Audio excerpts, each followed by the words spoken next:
Hello दोस्तों, नमस्कार। आप ही की अपने यूट्यूब चैनल ऑल इंडिया भर्ती अपडेट में आप सभी का स्वागत है। दोस्तों, आज की इस वीडियो में हम बात करेंगे जो भर्ती प्रक्रिया है वो कब तक आपकी कंप्लीट करवा दी जाएगी। ठीक है दोस्तों, आप सभी को पता होगा, आपने एडमिट कार्ड निकालनी होंगी सभी ने। कौन सा सेंटर कैसे क्या पड़ा आपका, सभी का जो ट्रेड वाइज जो सेंटर पड़ा वो सभी के 3 सेंटर आपके आपकी सुखोवी होगा, मासिमपुर सिलचर के अंदर आपका, ठीक है। और शिलोंग के अंदर 3 सेंटरों में है आपका, ठीक है। फिजिकल जो भी ट्रेड वाइज जिसका भी होने वाला है वो सभी ने अपने एडमिट कार्ड अच्छे से निकालनी है और सभी की अपनी डेट देख ली हुई कौन सी डेट को आपका होने वाला है फिजिकल। ठीक है दोस्तों, एक नोटिफिकेशन के आधार पर दोस्तों बता देता हूँ, आपके एडमिट कार्ड पे एक ये पॉइंट है दोस्तों, और इसके बारे में मैं चर्चा कर लेता हूँ। पहले आपको बता दिया था 5 नंबर का पॉइंट है। देखिए दोस्तों, इसमें इन्होंने बताया आपका 20 से 30 दिन में कंप्लीट फिजिकल स्टैंडर्ड टेस्ट, और ये आपका पीईटी, पीएसटी, स्किल टेस्ट और रिटन टेस्ट और मेडिकल डीएमई, इसमें पूरी डिटेल दी है इन्होंने। और दोस्तों ये 20 से 25 दिन का नाम लिया, लेकिन आपको दोस्तों पहले ही बता देता हूँ, आपकी जो भर्ती प्रक्रिया, कई ट्रेड ऐसे हैं, या आपकी वेटरनरी असिस्टेंट होगी, सूरबेयर होगी, लेबोरेटरी असिस्टेंट होगी, यानी कि 10 से 15 जो पोस्ट वाली जो वैकेंसी ट्रेड है ना, उनका दोस्तों बता देता हूँ 5 दिन के अंदर आपका फिजिकल और आपका रिटन रिटन का रिजल्ट, और उसके बाद आपको बता देता हूँ आपका मेडिकल भी स्टार्ट हो जाएगा। पिछले बार बता देता हूँ 2021 की बात है दोस्तों, इलेक्ट्रिशियन की पोस्ट थी और एक पोस्ट ट्रेड और थी, 2-3 ट्रेड ऐसे ट्रेड थी, उनमें बता देता हूँ दोस्तों 10 दिन के अंदर मेडिकल भी करवा दिया गया था। उनका फाइनल मेरिट लिस्ट ही बचा था लास्ट में फिर। तो कई ट्रेड ऐसे हैं उनका दोस्तों 20 से 30 दिन भी नहीं लगेंगे, 10 दिन के अंदर आपका फिजिकल, ट्रेड टेस्ट और आपका रिटन और मेडिकल सब कुछ कंप्लीट करवा दिया जाएगा। अब उदाहरण के लिए बात कर लेते हैं दोस्तों, जो कलरक की जो ट्रेड है उसमें कितने क्या फॉर्म भरे गए, कितने जो वैकेंसियाँ, तो लगभग 30 से 35 वैकेंसियाँ हैं दोस्तों। तो उसका आपका फिजिकल हो जाएगा, फिर आपका टाइपिंग हो जाएगा। टाइपिंग होने के बाद दोस्तों जो टाइपिंग में पास हो उसका रिटर्न कर दबा दिया जाएगा 5 से 6 दिन के अंदर। ठीक है, 5 से 6 दिन नहीं, क्योंकि पीछे जो भर्ती है उसके अकॉर्डिंग 2 से 3 दिन देते हैं। तो आपका 5 से 6 या 7 दिन के अंदर आपका फिजिकल और टाइपिंग हो जाएगा। टाइपिंग के बाद आपका रिटर्न हो जाएगा 2 से 3 दिन बाद। फिर उसका 1 वीक यानी 7 दिन के बाद आपका रिजल्ट आ जाएगा। 7 दिन पहले भी आ सकता है आपका रिजल्ट, मेल पे रिजल्ट आ जाएगा। एक सीट पे 4 कैंडिडेट पास करते हैं, ये पता है सभी ट्रेडों में एक सीट पे 4 कैंडिडेट पास करते हैं। मेडिकल के लिए बुलाते हैं, तो मेडिकल क्वालिफाई होने के बाद दोस्तों आपका मेरिट रह जाता है, तो उनका भी 10 से 15 दिन के अंदर हो जाएगा। यानी कि काफ़ी यानी बड़ी पोस्ट है, रेडियो मैकेनिक हो गया और कुक हो गई, इनकी पोस्ट ज़्यादा है, तो इनमें थोड़ा ज़्यादा टाइम लगेगा, क्योंकि उनका फिजिकल करवाएंगे।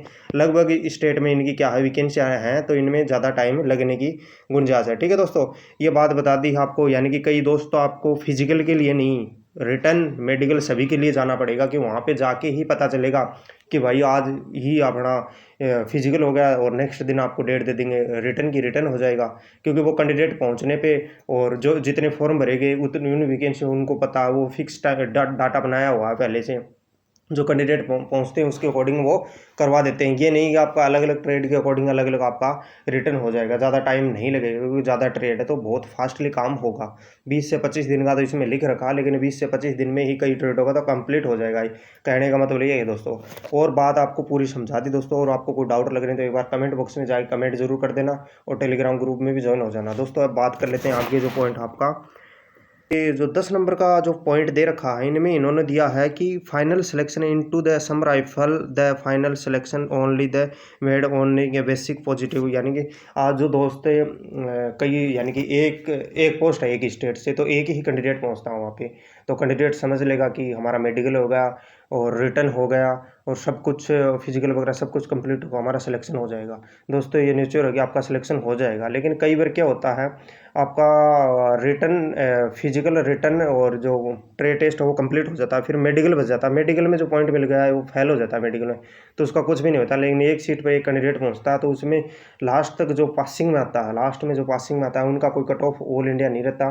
एक कैंडिडेट है, एक स्टेट में एक ही पहुँचता है और वो सब कुछ सीमा पार कर देता है। उसके बाद उसका फाइनली सिलेक्शन हो जाएगा, कोई दिक्कत नहीं आएगी। लेकिन दोस्तों जो रिटर्न और ट्रेड टेस्ट और जो भी मेडिकल वगैरह पास कर देता है, उसमें एक सीट पे 5 या 6 कैंडिडेट पहुंच जाते हैं, तो उसमें ये फाइनली नहीं होता। जिस कैंडिडेट के ज़्यादा नंबर हैं उसी का सिलेक्शन होगा। ठीक है, ये फाइनल मेरिट लिस्ट पे आधारित होगा, ये कुछ इन्होंने बताया। ठीक है, अब बात कर लेते हैं दोस्तों, जो 11 नंबर पॉइंट में इन्होंने बताया कि change domicile category and the during, जो कैंडिडेट यानी कि कोई किसी कैंडिडेट के डोमिसाइल यानी कई अदर स्टेट से बनवा लेते हैं, तो उसमें वो अदर स्टेट में भी यानी कि उस के मतलब कैंडिडेट का मतलब हो जाता है सही, मतलब उसका डाटा वगैरह पाया जाता है तो ही वहाँ पे नहीं पाया जाएगा अदर स्टेट से, यानी कि वो वहाँ पे रहने लग गए या 10 साल या 15 साल से उनका बना हुआ है तो उसमें वो उसको जो भी वो मान्य करते हैं वहाँ से, यानी कि ये एक डोमिसाइल सही है या गलत है, उसके लिए आपको कोई रीज़न नहीं मिलेगा कि आपका डोमिसाइल में रिजेक्ट किया, उसके लिए फाइनली आप रिजेक्ट हो जाओगे।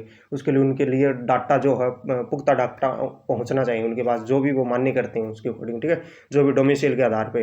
कई कैंडिडेट हैं पीछे, यानी कि काफ़ी कैंडिडेटों के साथ हुआ है जो डोमिसाइल में उनको बहुत ज़्यादा दिक्कत आई थी पीछे, तो डोमिसाइल लास्ट तक उनका डोमिसाइल में यानी कि नहीं हो पाया था सबमिट फाइनल मेरिट लिस्ट तक भी। फाइनल मेरिट में यानी सस्पेक्टेड लिस्ट वगैरह आती है तो उनकी जो सस्पेक्टेड लिस्ट में बोलते हैं कि आपका डोमिसाइल में इशू है, तो डोमिसाइल वो टाइम पे नहीं पहुंचाते हैं या उनमें वही इशू रहता है तो लास्ट में उनको रिजेक्ट कर दिया जाता है। जो फाइनल जो पहुंच भी जाता है जो कैंडिडेट उनका सही भी हो जाता है। और दोस्तों आपको कोई भी ऐसी कोई इसमें पॉइंट नहीं है जो आपको दिक्कत आएगी। देखो मेन पॉइंट 5 नंबर का था, इसमें काफ़ी कैंडिडेट मेरे से पूछ रहे थे 20 से 25 दिन में क्या कंप्लीट हो जाएगा भर्ती। हाँ सही हो जाएगा, ये रियलिटी और सटीक बात है।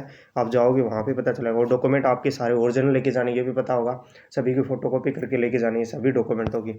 जो भी आपको डेट दी उसके डेट के अकॉर्डिंग आपको पहुँचना। लेट डेट में भी फिजिकल करवा देते हैं असम राइफल का, पीछे 2-3 साल से भर्ती देख रहे हैं उसके अकॉर्डिंग हमने देखा कि 1 या 2 दिन का लेट भी चल जाता है फिजिकल। कई कैंडिडेट लेट पहुंचते हैं तो उनका फिजिकल हो जाता है, ठीक है, लेकिन वो फिजिकल चलना चाहिए। यानी कुक ट्रेड का है 1 जून से या 10 जून तक जो फिजिकल है वो चलने वाला था, बीच में उनका फिजिकल चलना चाहिए, यानी उसका फिजिकली कंप्लीट हो जाए उसके बाद नहीं होगा फिजिकल। जिस ट्रेड में वो लेट पहुँच रहा है ट्रेन से या किसी दिक्कत के बाद, तो वो उस ट्रेड का फिजिकल चलना चाहिए, ठीक है दोस्तों, उसमें फिजिकल हो जाता है, उसका कोई भी इशू नहीं आएगा। और दोस्तों आपको पूरी डिटेल मैंने समझा दी इस वीडियो में, अच्छी तरह से समझ में आएगा तो एक बार वीडियो को लाइक जरूर कर देना। और भी आपको कोई दिक्कत आ रही है तो कमेंट जरूर कर देना। सभी सेंटरों पे अच्छे से पहुंच जाओगे, सभी सेंटरों को वीडियो बना रखे हैं।